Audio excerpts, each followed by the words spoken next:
మాట్లాడింది తెలంగాణ ప్రజలను కానీ తెలంగాణ ఉద్యమాన్ని కానీ మరి చిన్నబుచ్చే విధంగానో అవమానం చేసే విధంగానో వారు మాట్లాడలేదు.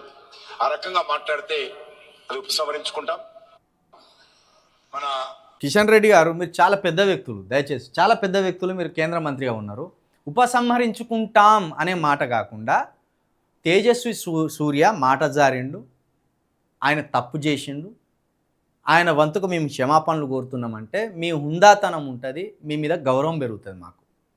ఎందుకంటే మీరు ఎప్పుడు కూడా వివాదాస్పద వ్యాఖ్యలు చేయరు, పెద్దగా మీరు దేన్ని కూడా వివాదంలోకి మార్చరు. మీ మీద గౌరవం ఉన్నది, మీ మీద రెస్పెక్ట్ ఉన్నది. కాబట్టి కిషన్ రెడ్డి గారు అదే పార్లమెంట్ సాక్షిగా మీరు ఒక మాట చెప్పండి, తేజస్వి నువ్వు నోరు జారినావు అనుర్రి. ఆ ధైర్యం వస్తా లేదా? మోడీ గారినో అమిత్ షా గారినో చూడంగానే భయం అవుతుందా? కానీ మిమ్మల్ని గెలిపించింది మేము. పార్టీ మీది బీజేపీ కావచ్చు, కానీ మీ ఓట్లన్నీ తెలంగాణ ప్రజలు వేసినాయి.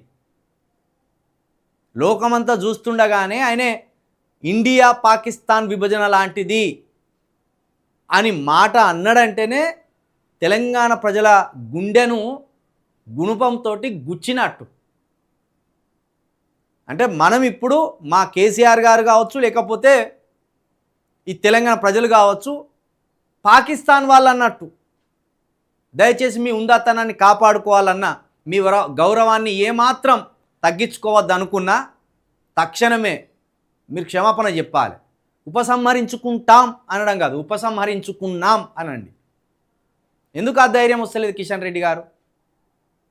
మరి గింత ఢిల్లీ నాయకులను చూస్తే గింత భయపడే అంత స్వభావం అవసరం లేదు. మీ ప్రజలు అంతర్గత స్వేచ్ఛ లేదా మీకు?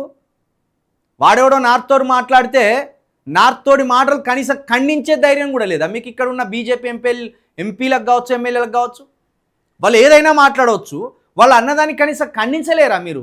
గంత దుస్థితిలో ఉన్నారా మీరు? అంటే ఓ రకంగా మీరు వాళ్ళ కూడిగా చేస్తున్నట్టే కదా, ఓ రకంగా మీరు వాళ్ళ దగ్గర తొత్తుల్లాగానే ఉంటున్నట్టు కదా. ఇక మీరు ఎంపీలు అయితే మా తెలంగాణకి ఏం లాభము, మీరు ఎమ్మెల్యేలు అయితే మా తెలంగాణకి ఏం లాభము, మీరు కేంద్ర మంత్రులు అయితే మా తెలంగాణకి ఏం లాభము? మీ నిస్సాయిత మాకు కళ్ళకు కట్టొచ్చినట్టు కనబడుతుంది కదా. మీరు ఎదిరించే స్థితిలో లేరు, కనీసం వ్యతిరేకించే స్థితిలో కూడా లేరు. మీరు ఎప్పటికీ అక్కడ యాచించే స్థితిలోనే ఉన్నారు. మీరు అంత పెద్ద మంత్రి పదవుల్లో ఉండి కూడా వాళ్ళను కనీసం నువ్వు మాట్లాడినది తప్పు తేజస్వి అని అనలేకపోతున్నారంటే మీ నిస్సహాయత మాకు స్పష్టంగా కనబడుతుంది.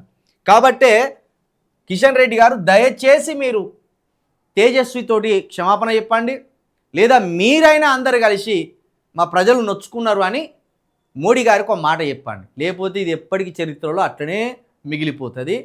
ప్రతి సందర్భంలో బీజేపీకి ఒక చెడు అంశంగానే మిగిలిపోతుంది.